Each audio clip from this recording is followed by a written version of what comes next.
So then we are back with more understanding from the time of the Second Tabernacle services, where we find in the Aramaic English translation of the word. This translation comes from the original manuscripts of the prophets of the Tzayelic lineage.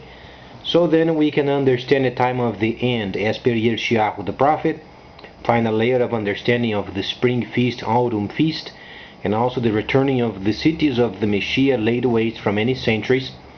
And then during this time, making an analysis of the inclusion of the Gentiles in the plan of the restoration period.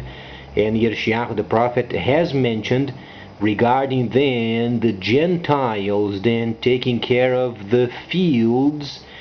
And then this is absolutely a proof the Gentiles are part of the plan. Not only those who are saved, but worldwide there is a set plan for the time of the end, and then heading towards the autumn feast. So then, going straight to the point, you have probably watched and listened many of the videos previously, so you could be more acquainted with it by listening.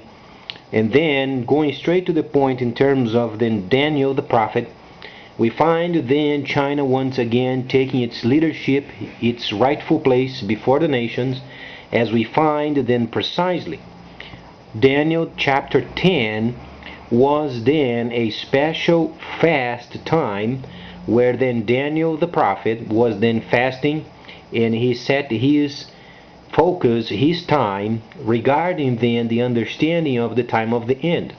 So let's try understand then where we go with this, because the importance of this entire study is showing then absolutely without a doubt a set structure of events where then we can flow through the instructions very easily ever since the 5 Megillas of Moshe until the prophets, and then culminating then in the autumn feast. Let's understand then chapter 10. What does it mean? Daniel then, he was a statesperson, he was also a prophet, and then obviously he was involved in trying to find out how would then the base of the statue would play out. Obviously, when you read then the second chapter of Daniel, you find then the statue where Daniel he saw then with many kinds of metals. But then after the fourth kingdom, then the iron became mixed with the clay. Daniel obviously was then pondering what kind of leadership of the time of the end would consist of to get those nations in some form of administration and organization system, and that's why he set his time to find out what they were. It's very obvious. So then Daniel, as usual, he would spend his time during the day. He worked very seriously. He was a very competent statesperson, besides being a prophet of the mighty Creator. And then he was trying to find out how would the base of the statue play as the iron and clay are then mixed up. So then he set his time and he found out. But then the situation was so complicated during his time, he first obviously did what was the custom. After the day was spent, he went to the river for a nice nap and time alone with the Creator. But then, obviously, he did this for many days, but he couldn't get any answers. Then he decided to go forward with it, and he felt in his spirit then the decision of fasting, because he was not receiving the information as he used to receive in the past, because this was a very special time. So then he did fast for more than 20 days, where he did not pleasure himself with eating in any other activity until he found the answer. Then the mighty angel came up to him while he was resting and explained then the time of the end. And precisely what Daniel was searching for was the kingdom of the East, the kingdom of China. At the time, he was not revealed the kingdom of China. He was revealed simply as the kingdom of the East. But then we must understand a couple of sections. While then he was experiencing what went on during his time in politics, because he was a tradesperson and a politician, he had then to come up with his understanding of a couple of understandings. One of them was then the experience of the revealed prophecy then tried during his time, then he would experience the same projected. So then what was tried during the time of Daniel, what he experienced, was then projected to the future. The only distinction is we have a technology where then later in the 12th chapter the angel himself said the knowledge would increase. But then what it was saying was, because you are a statesperson, you are a tradesperson, you are a politician besides being a holy prophet, you have to understand something, Daniel. As far as the trade of the future would have an increase of knowledge mixed up with what you have learned. So then we find these very precise, because whatsoever Daniel wrote was already experienced, was already tried. This brings us a very comforting position, because the security of the situation is there is nothing new during this time of the restoration until the autumn feast. Absolutely nothing new. Whatsoever then Daniel experienced in the past, he had a portion of it already experienced during his time. So when you read then Daniel, you are finding then many countries involved with his prophecy. Those were the original raw materials that he received from the angel. Then as 12th chapter gives us then an increase of knowledge, you have to introduce then the later understanding of the high knowledge mixed with the trade, based from the instructions he received and tried during his time. This then brings us a very security situation, because then we know there is no news coming. Restoration, the word means implicitly restoring what went on. Not only we find then tabernacling, but we find also the Gentile level. So then Yershiyahu chapter 1:8, Yershiyahu chapter 61st chapter, you find both of them, those relations with the Gentile restoration, those who were tried, and those experiences of the time of the prophets are then projected to our future, making it absolutely 100% secured. So then, we find ourselves then China. China was the eastern kingdom that Daniel had prayed and fasted for more than 20 days. This truly is the eastern nation where Daniel then did understand as the eastern kingdom. He was not given the name during the time. He was given only the eastern kingdom. So then, let's try to understand then what goes on in the world, because we find many of these understandings very important. Then the chapter number 10 gives us exclusive insights of China, and then the discovery of the eastern kingdom related with the base of the statue, where iron does not mix with clay. So then, when we start then with chapter 11, we are then precisely during the time of the 11th chapter, and then verses 4 and 5. What do we find? China is then the main player of the entire understanding of the 11th chapter. It is very important then understand these areas, because then we have to place in our minds a structure of events. We are not playing around with countries anymore, where then a country was more than the other during the time of the 1,000 years of deceit. Those times are gone. We are beyond the time of deceit. We are during the time of the dragon. That's why the eastern kingdom is the dragon.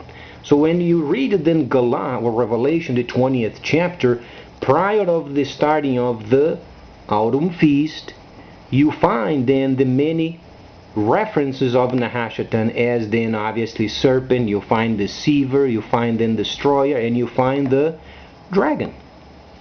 So then we are during the time of the dragon. China then leads the world. How can we prove this without a shadow of a doubt? Very simple. We understand the 11th chapter was also tried during the time of Daniel. So we have to read these understandings, and then we should replace those places and states of politics without jeopardizing its structure. How do we do this? Very simply. Then Daniel, he found himself during the time of Darius the Mede, and he was standing as then the representative of the fourth. Fourth means he had the understanding of tabernacling and also the trade of the end related with the second stick of the Ishmaelites. Okay? We don't understand as the stick of the Ishmaelites yet, but we do understand the characteristics of the Ishmaelites' trade were then at play while during the time of the Darius the Mede. Let's understand further. And he explains then that yet, when he said yet, it is then making a reference of the second chapter of Daniel. Besides those metals explained, he had a section of it not yet revealed. So besides those metals explained, then the gold, and then the silver, and then the bronze and iron, would have yet first and second and third kingdoms that would play the time of the restoration period until prior of the autumn feast. Then we find these related also regarding the extension of the riches of the fourth kingdom. It would have a relation with a line from the fourth kingdom and related with those first, second, and third kingdoms. So then, later then, Daniel the prophet mentioned then there is a kingdom, and he shall do whatsoever he wishes. Let's try to understand this section also. And then if you read in the third chapter, not third chapter but the 11th chapter, since the third chapter explains then the extension of the statue of gold at the moment played by the United States. But then the third verse we find in the 11th chapter, where then a king will rule with great authority. This kingdom is China. There is absolutely no doubt about it, and we want to find out why. So then, we find these extremely important because at some point ago you had the news from the BRICS post that then China came to rescue Germany in their troubles regarding then the Eurozone.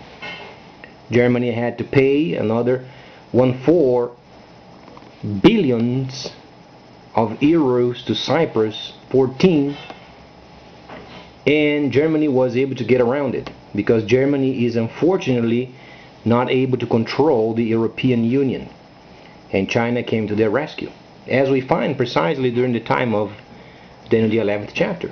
So let's find out then, and let's try not to be introverted as far as one nation, and try to understand the globalization based from the holy instructions, so then we don't find ourselves lacking and being ignorant of the events as pointed out by many of the Shilishim later on.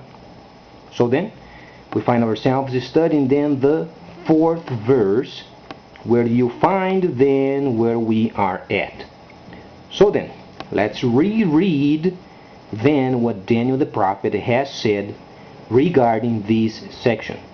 So then the 3rd verse explains very simply, and it starts, then the kingdom of the east, we have to replace the Greco country with the east, and we know this for sure because the 11th chapter is the restoration period, so it can't be the Greco country. The Greco country already had its own share during the time of the statue of the 2nd chapter. Kingdom of the east, and shalt be a mighty king. This truly is China. So then at the moment, who is the head of the Chinese government? Mr. Xi. So then we find himself, he shall rule with great authority, and he will do whatsoever he finds himself to do. So then this gives us then the signature of the Creator himself, giving him then the authority of doing whatsoever he must to get on with his tasks then completed. Let's understand further what goes on then with the kingdom of the south, because as we understand, these kingdoms are then the kingdom of the north, Soviet Union, kingdom of the south, Africa, and kingdom of the east, China. So then we find that China is the main player of the entire 11th chapter. We find then whatsoever China wants to do, he can do, and China will to do as per instructed. And then not only this, but then the instructions then mentions the extension, the authority of China in its dealings. Then whatsoever he will to do shall to be then extended. Then his kingdom shall then be extended. It's not divided as far as we understand of destruction, but it is extended to other nations. Then we find these must be done at the four winds of the heavens. This means an entire world. And not for his posterity, but because there was a preset plan of the Gentiles. As far as that, we understand, speaking of posterity as a relation precisely with tabernacling. Tabernacling is what we project in the future when the new Jerusalem comes. Then we find after his authority, and he then shall rule. Then he's explaining he shall be then involved with other kingdoms besides these, then confirms the previous understanding of the extension of the kingdom of China. Obviously respecting the individuality of each country, obviously. And then you find what is most important at the moment and what is lacking in our world's politics and also tradeship.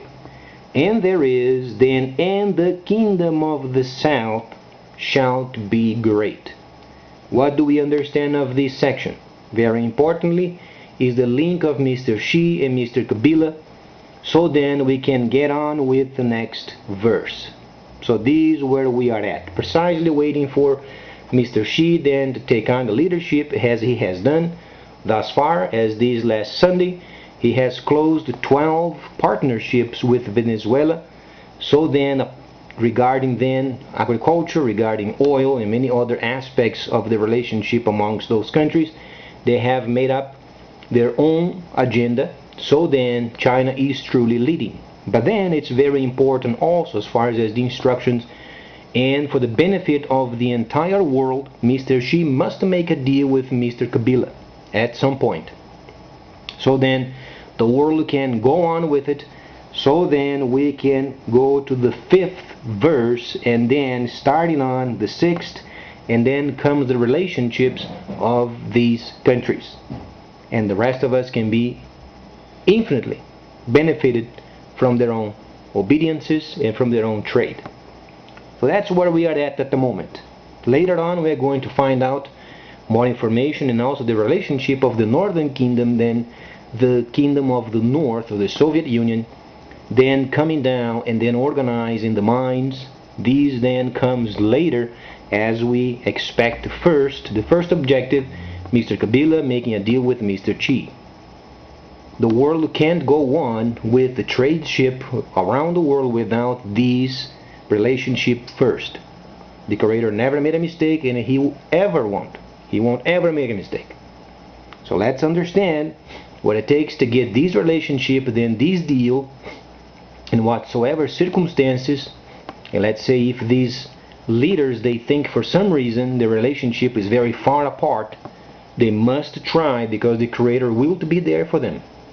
It's a promise from heaven, because the Creator himself has given the Eastern Kingdom then the mighty kingdom to do whatsoever is required. And then when the Creator mentioned, and the kingdom of the south shall be then strong, must have a relationship amongst those couple of leaders. And we are absolutely excited to get them together, so then we can go on with the holy instructions. So please stay tuned, much more coming up.